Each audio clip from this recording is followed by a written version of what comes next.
नमस्कार 99 न्यूज के इस बिहार झारखंड बुलेटिन में आपका स्वागत है। मैं हूं आपके साथ सोमनाथ तिवारी। मौसम विभाग ने चक्रवाती तूफान यास को लेकर बिहार को अलर्ट पर रखा है। संभावना है कि तूफान आज ओडिशा के तट से टकराएगा, जिसके बाद पूर्वी बिहार के रास्ते राज्य में दाखिल होगा। 26 मई की शाम से इसका बड़ा असर देखने को मिलेगा, जो आने वाले 14 दिनों तक रहेगा। मौसम विभाग ने पटना साहिब सहित 26 जिलों को अलर्ट पर रखा है। इन जिलों में 160 mm तक बारिश होने और ठनका गिरने की संभावना है। संबंधित जिलों में सुरक्षा को लेकर आपदा राहत की टीमों को लगाया जा चुका है। जमुई के सिमुलतला थाना क्षेत्र के गादी टेलवा गांव में अंधविश्वास और तांत्रिक के चक्कर में लोगों ने हैवानियत की सारी हदें पार कर दी हैं। मैट्रिक इंटर में पढ़ रही 2 छात्राओं पर डायन का आरोप लगाते हुए पकड़ा और उन्हें नग्न कर जमकर उनकी पिटाई की। फिर दोनों के बाल भी काट लिए गए। इतना ही नहीं, दोनों को बंधक बनाए रखा और रह रहकर उनकी पिटाई की गई।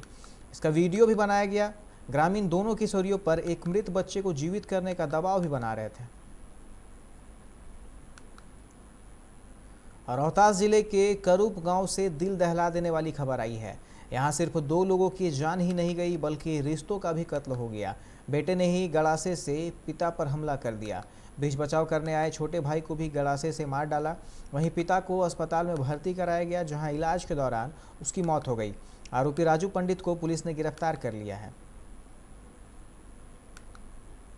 बिहार में कोरोना वायरस संक्रमण से बचाव के लिए लागू लॉकडाउन आज से 1 जून तक के लिए बढ़ा दिया गया है। इसके पहले लागू लॉकडाउन का दूसरा चरण मंगलवार को समाप्त हो चुका है।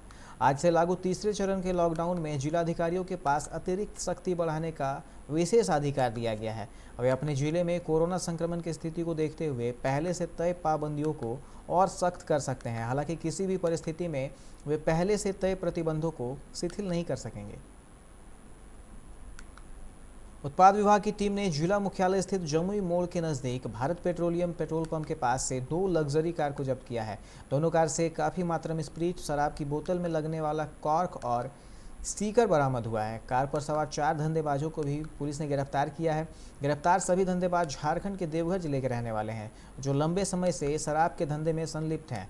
बरामद स्प्रिट और अन्य सामान शराब निर्माण के लिए जसीडीह से बेगूसराय ले जाया जा रहा था।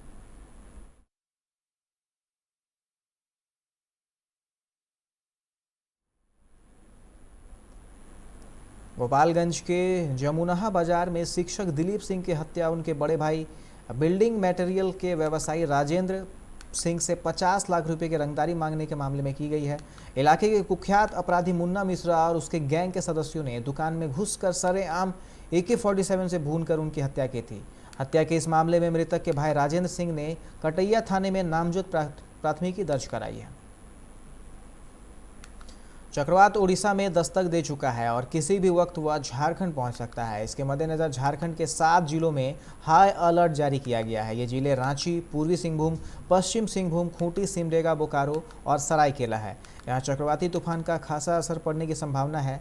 इसके मद्देनजर आपदा प्रबंधन मंत्री बन्ना गुप्ता ने संबंधित जिलों के उपायुक्तों को विशेष सतर्कता बरतने के निर्देश दिए हैं। झारखंड सरकार ने स्वास्थ्य सुरक्षा सप्ताह को 3 जून सुबह 6 बजे तक बढ़ा दिया है। इस बार बंदिशों में कुछ छूट दी गई है। सचिवालय सहित सभी सरकारी कार्यालय 33% कर्मचारियों के साथ दोपहर 2 बजे तक खुलेंगे। संयुक्त सचिव और उससे ऊपर के सभी अधिकारियों का कार्यालय आना अनिवार्य होगा। सरकार ने ई-पास से कुछ लोगों को छूट दी है। सरकारी कर्मचारियाँ, बड़ी कंपनियों और फैक्ट्रियों, निजी अस्पतालों के कर्मचारियों, मीडिया सहित उन लोगों को ई-पास से छूट दी गई है। कोरोना की दूसरी लहर धीरे धीरे थम रही है। झारखंड में कोरोना के 1247 नए मरीज मिले, पर बड़ी राहत ये रही कि कोरोना से जंग जीतने वाली संख्या इससे 2 गुने है। राज्य में 3155 मरीज स्वस्थ हुए। 25 मई को सबसे अधिक 237 नए मरीज रांची में ही मिले। रांची के अलावा सिर्फ पूर्वी सिंहभूम और हजारीबाग में 100 से ज़्यादा संक्रमित मिले। जमशेदपुर गोलमुरी में कृष्णा मंदिर के पास 2 पक्ष में मारपीट हो गई। इसमें एक पक्ष से जसवंत सिंह, मनप्रीत सिंह और गौतम सिंह गंभीर रूप से घायल हो गए। जसवंत सिंह के सिर पर गहरी चोट आई है। सभी को इलाज के लिए MGM अस्पताल लाया गया। घायलों ने उनके पड़ोसी सागर सिंह व ऋतिक सिंह पर उनके साथ मारपीट करने का आरोप लगाया है। दोनों ने उन पर बियर की बोतल से हमला किया है। थाने में मामले की लिखित शिकायत कर कार्रवाई की मांग की जा रही है। फिलहाल वक्त हो चला एक छोटे से ब्रेक का। मिलते हैं ब्रेक के बाद। तो चुनिए सिर्फ टाटा प्रवेश के दरवाजे, जो लकड़ी के दरवाजों से कई गुना है बेहतर। टाटा प्रवेश के दरवाजों में है स्टील की मजबूती और लकड़ी की खूबसूरती। टाटा प्रवेश के दरवाजे फ्रेम और एक्सेसरीज के साथ फैक्ट्री में तैयार किए जाते हैं। लकड़ी के दरवाजे बनाने के लिए बहुत से लोगों से संपर्क करना पड़ता है, जो कि इस समय नुकसानदायक हो सकता है। लकड़ी के दरवाजों को लगाने में 8 चरणों से गुजरना और 6 प्रकार के लोगों के संपर्क में आना होता है, जबकि टाटा प्रवेश के दरवाजों का इंस्टॉलेशन केवल 2 चरणों में हो जाता है। बस अपना दरवाजा चुनें, उसका आकार नापें और नो टच डिलीवरी पाएं। इसे हमारी प्रशिक्षित इंस्टॉलेशन टीम द्वारा लगाया जाता है, जो सैनिटाइजेशन प्रोटोकॉल्स का ख्याल रखती है। टाटा प्रवेश के दरवाजे लकड़ी के दरवाजों से कई गुना मजबूत होते हैं और आपके परिवार को सुरक्षित रखते हैं। स्टील के बने होने के कारण इन दरवाजों में स्वाभाविक रूप से न तो दीमक लगता है और न ही इनमें आग पकड़ने का डर होता है। टाटा प्रवेश के दरवाजे मेंटेनेंस फ्री और वेदर प्रूफ होते हैं। सामान्य लकड़ी के दरवाजों की तरह ये न तो सिकुड़ते फैलते हैं और न ही इनमें दरार आती है। लकड़ी के दरवाजों की गुणवत्ता और उनका टिकाऊपन प्रमाणित नहीं होता, जबकि टाटा प्रवेश के दरवाजे उम्दा फिनिश, कई डिजाइन के और 5 वर्षों की वारंटी के साथ आते हैं। एक बात और, लकड़ी के दरवाजों के लिए जंगलों की कटाई होती है, वहीं दूसरी ओर टाटा प्रवेश के दरवाजे पेड़ों को कटने से बचाते हैं तथा ये 100% रिसाइक्लेबल होते हैं। अब ये आप पर है कि आप अपने घर में कौन सा दरवाजा लगाना चाहते हैं। बेस्ट चुनिए, टाटा प्रवेश के दरवाजों और खिड़कियों को चुनिए।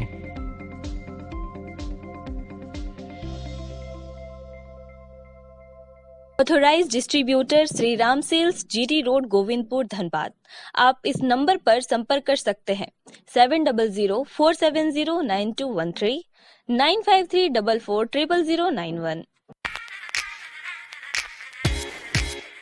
Hey, I'm sexy Mr. Brown, a prince who's just been crowned. I can brighten up your day, 'cause I'm so sunny. Hey, I'm sexy Mr. Brown, heading out to town. You can hate me all the way, 'cause I got my honey. And that's not funny, my honey makes me sing all night.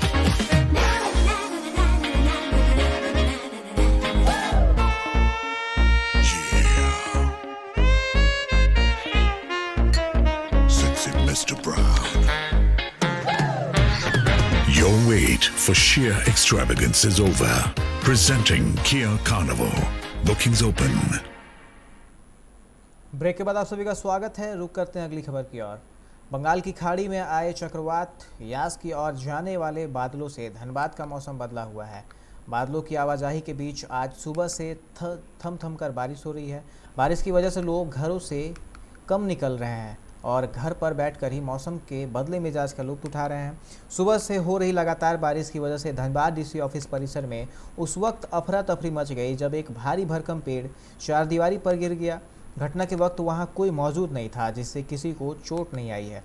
DC और SDO office के बीच की चारदीवारी बुरी तरह ध्वस्त हो गई है। पेड़ गिरने से बिजली के तार भी टूटकर बिखर गए हैं।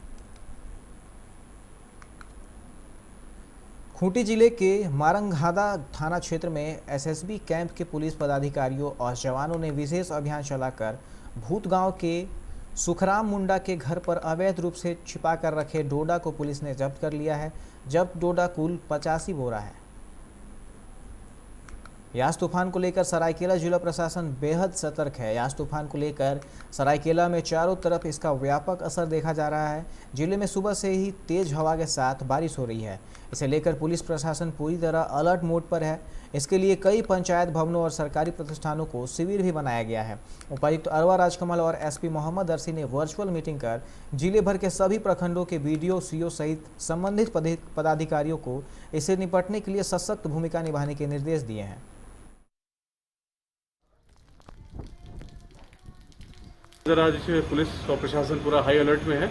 जगह जगह हम लोगों ने अनाउंसमेंट करवाया शाम से ही, और उसके साथ साथ अभी क्षेत्र में निकले हैं हम लोगों ने जो निचली बस्तियां हैं वहाँ पे तूफान के समय में एक तो अनऑर्गेनाइज बस्ती है, वहाँ पे जो लूज ऑब्जेक्ट्स हैं, जो उनके कमज़ोर घर हैं, उनको नुकसान पहुंच सकता है, उनको शिफ्ट कराने का भी प्रयास किया जा रहा है। साथ ही साथ बारिश बहुत तेज़ी से हो रही है और अभी बारिश बढ़ेगी, और अगर पीछे के बांधों से पानी छोड़ा जाएगा तो पानी का स्तर ऊपर उठ सकता है, उसके भी खतरे को हमको ध्यान में रखना है। तो इसके मद्देनज़र हम लोगों ने पूरे इलाके का भ्रमण किया है और सबको समझाया है कि इससे बचें, पेड़ के नीचे ना रहें, तेज़ हवा में बाहर ना रहें और अपनी सुरक्षा करें, और इनको जिस स्थान पे शिफ्ट किया जाएगा उस स्थान पे रहें, और अगर अपने घरों में हैं तो मजबूत घरों में सुरक्षित रहें। टीम हमारा सरायकेला में रहेगा, एक टीम हमारा गमरिया में रहेगा, जो आवश्यकता पड़ने पर चांडिल एरिया को भी कवर करेगा। सभी जिलावासियों से मेरा अनुरोध रहेगा कि केवल अत्यावश्यक परिस्थिति छोड़कर कृपया घर से कल और परसों ना निकलें। विशेषकर ऐसे गरीब जन जहां जिनको रहने के लिए जगह ठीक नहीं है, अपना घर मकान में वो सुरक्षा महसूस नहीं करते हैं, तो सभी प्रखंडों में, विशेषकर 3 प्रखंड हमारा राजनगर, सरायकेला और गमरिया में हम लोग 3 शेल्टर होम्स बना रहे हैं। आयतीपुर नगर निगम क्षेत्र में 5 वार्ड जहां ज़्यादा फ्लडिंग होने की संभावना है, वहां भी हम लोग शेल्टर होम्स रेडी कर रहे हैं। कृपया पदाधिकारी जब आपसे संपर्क करेंगे या आप अपने स्तर से भी पंचायत स्तर पे सूचना दे दें, यदि आपको खतरा लगता है तो उनको आप जरूर वर्षा शुरू होने के पहले ही शेल्टर होम में शिफ्ट कर दें। सरायढेला थाना क्षेत्र के मुरली नगर में महिला समाज सेवी संगठन ने जरूरतमंदों के बीच कच्चा राशन और खाद्य सामग्री का वितरण किया। महिलाओं ने बताया कि आने वाले दिन में वह लोग शहर के कई क्षेत्रों में गरीबों के बीच कच्चा राशन सामग्री वितरण करने की योजना बना रहे हैं।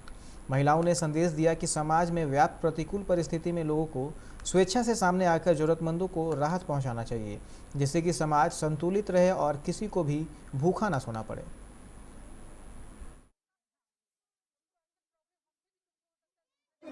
ये हम लोग अपने से कर रहे हैं, कोई मतलब हम लोग को कहीं से हेल्प नहीं मिला है। हम हैं और निशी सिंह हैं, दोनों हम लोग मिलके सोचे कि गरीब लोग के लिए कुछ करें, क्योंकि अभी देख रहे हैं लोग जिस तरह लॉकडाउन चल रहा है, लोग खाने पे आप हो गए हैं लोग, तो हम लोग अपनी तरफ से ये। क्या संस्था का नाम है? कोई संस्था कुछ नहीं है, हम लोग समाज सेवा कर रहे हैं ऐसे, ठीक है, कोई संस्था की तरफ से नहीं कर रहे, ये हमारा समाज सेवा।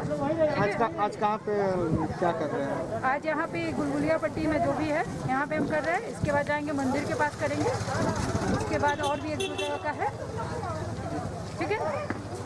तो हम समाज को देना चाह रहे हैं मैसेज कि वो लोग भी कुछ हेल्प करें, ताकि हमारे समाज में इस तरह का माहौल नहीं। धनबाद झरिया मुख्य मार्ग पर भगतदी के समीप आरएसपी कॉलेज के पास देर रात लगभग 1 बजे एक तेज रफ्तार हाईवा अनियंत्रित होकर रोड के किनारे बने एक पानी की टंकी से टकरा गई। टक्कर इतनी जोरदार थी कि पानी की टंकी पूरी तरह बिखर गई, वहीं हाईवा भी पूरी तरह से क्षतिग्रस्त हो गया। इस घटना में हाईवा का ड्राइवर और खलासी गंभीर रूप से घायल हो गए। घटना के बाद पीछे से आ रहे एक अन्य हाईवा चालक ने दोनों घायल ड्राइवर एवं खलासी को उठाकर अपने साथ ले गया। चालक और खलासी का इलाज कहां चल रहा है, इसकी अभी तक कोई जानकारी नहीं है। हालांकि घटना की सूचना पाकर मौके पर पहुंची पुलिस हाईवे को अपने कब्जे में लेकर पूरे मामले की जांच में जुट गई है। लगभग एक हाईवा जो दारू पिया हुआ था ड्राइवर, उसका वो नियंत्रण होकर मार के पूरा ये क्षतिग्रस्त का जो 500 घर का पानी भराता है, इससे बहुत पुराना टंकी है। हम लोग ने रोका, उसके बाद उसका मकान जो गाड़ी मालिक वो भी आया, वो आके बदतमीजी भी यहाँ कर रहा था, जिससे हम लोग सब लोग डांटे तो वो भागा। सर भी आए थे, इंस्पेक्टर साहब भी आए थे और खाना ला के गाड़ी ले गया और ये आश्वासन दिया है कि ये बना दिया जाएगा। धनबाद के भाजपा विधायक राज सिन्हा ने शहीद Nirmal Mahato medical college and hospital को 50 जंबो ऑक्सीजन सिलेंडर प्रदान किए हैं।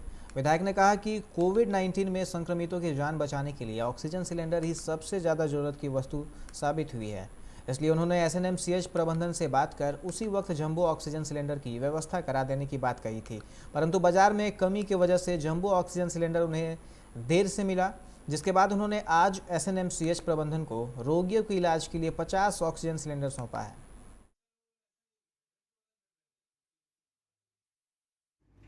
विधायक जी की तरफ से बहुत अच्छी पहल है। विधायक जी हमेशा हम लोग के मेडिकल कॉलेज की सहायता करते रहते हैं, जैसे बोरिंग करवाया, ट्रांसफार्मर लगवाया, डेड बॉडी फ्रीजर लगवाया, फिर अभी लिफ्ट लगवाने की बात हो रही है। अभी 1-1.5 महीना पहले जब बहुत ज़ोर शोर से चल रहा था महामारी, तब विधायक जी ने हम लोगों से पूछा था कि हम क्या सहायता कर सकते हैं, हम लोग कहा था बस सिटी ऑक्सीजन सिलेंडर की है, हम सबने विचार किया कि उससे ऑक्सीजन सिलेंडर मांगा जाए। हम लोग को ऑक्सीजन सिलेंडर खरीद के दे दीजिए, तो ताकि हम लोग गैस की कमी नहीं थी, सिलेंडर की कमी थी। खास करके इस बार कोरोना में ऑक्सीजन ही सबसे ज़्यादा इम्पोर्टेंट रहा और बहुत लोग आए। हम कई बार बात करते थे सुप्रिटेंडेंट साहब से, तो बोलते थे कि क्या करें सर, इमरजेंसी में जितना ऑक्सीजन वाला है वो सब भरा हुआ है। रात में हम 1-1 बजे रात में डॉक्टर ओझा साहब को हमने फ़ोन करके डिस्टर्ब किया है कि भाई कैथलैब में ज़रूरत है वेंटिलेटर का।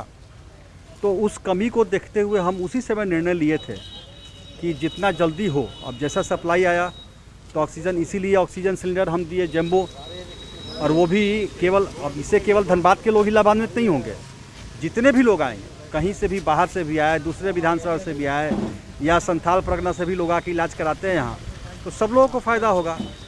तो ये जो अभी पिछले वेव में ऑक्सीजन की कमी हुई, जैसे वेंटिलेटर का प्रॉब्लम हो रहा था, तो फिर हमने डॉक्टर साहब से सलाह लिया, बाई पाइप मशीन दिए, और वेंटिलेटर से भी ज़्यादा कामयाब इस महामारी में बाई पाइप मशीन रहा है। तो इस प्रकार से लगातार हम प्रयास कर रहे हैं कि जो आवश्यक चीज़ है धीरे धीरे करके यहाँ पे अपना, बिल्कुल अपना घर के परिवार के लोग हैं यहाँ पे। अभी के इस बुलेटिन में फिलहाल इतना ही। तमाम खबरों के लिए आप देखते रहे 99 न्यूज़। नमस्कार।